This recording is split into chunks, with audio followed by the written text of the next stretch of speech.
भारत का एक ऐसा मंदिर जिसे शायद श्री कृष्णा के बेटे ने बनाया, जिसके द्वार 118 साल से बंद है। कोणार्क सूर्य मंदिर, भारत। यह मंदिर न केवल अपनी अद्वितीय वास्तुकला के लिए प्रसिद्ध है, बल्कि इसके पीछे छुपी कहानियां भी बेहद रोचक हैं। यह मंदिर सूर्यदेव के सम्मान में बना एक बहुत ही भव्य मंदिर था, जिसमें कभी सूर्य भगवान की हवा में तैरती हुई मूर्ति हुआ करती थी।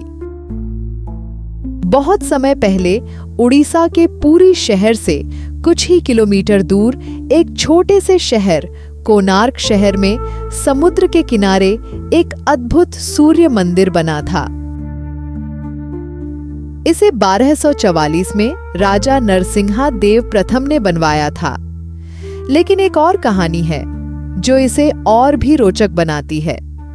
कहते हैं कि श्री कृष्ण के बेटे सांब ने इस मंदिर का निर्माण किया था।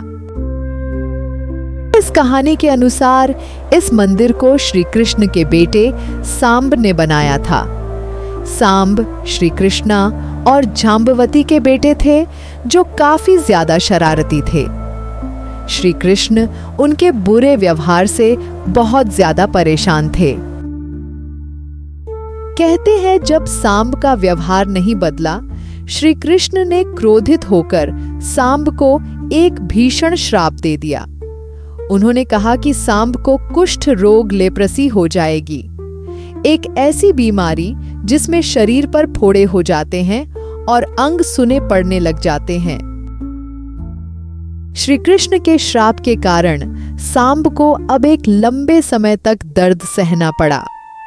फिर ऋषि कटक द्वारा सांब को सूर्य भगवान की भक्ति करने की सलाह दी गई। उन्होंने 12 साल तक कड़ी तपस्या की और सूर्य भगवान उनकी भक्ति से प्रसन्न हो गए। उन्होंने सांब को आशीर्वाद दिया, जिससे उसकी बीमारी दूर हो गई। उन्होंने सूर्यदेव को धन्यवाद देते हुए उनके सम्मान में एक मंदिर बनाया और इस तरह कोणार्क में सूर्य भगवान का सबसे पहला मंदिर बना, कोणार्क सन टेम्पल। भारतीय सांस्कृतिक विरासत के लिए इसके महत्व को दर्शाने के लिए भारतीय 10 रुपए का नोट के पीछे कोणार्क सूर्य मंदिर को दर्शाया गया है। सन 1984 में यूनेस्को ने भी इसे विश्व धरोहर स्थल के रूप में मान्यता दी थी।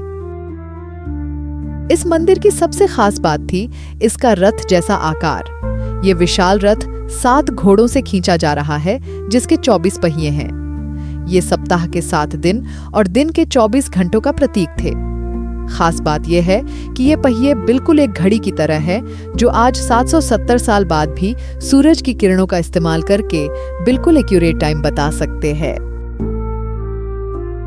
इस मंदिर में जाते ही सबसे पहले दोनों तरफ शेर की विशाल मूर्तियां हैं।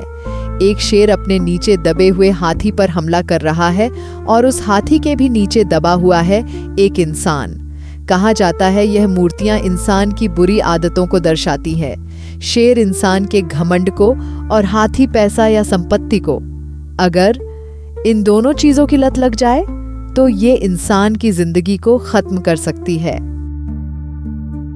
मंदिर की दीवारों पर बहुत ही सुंदर और आकर्षक नक्काशियां की गई थीं। यह मंदिर कलिंगा आर्किटेक्चरल स्टाइल को ध्यान में रखकर बनाया गया है।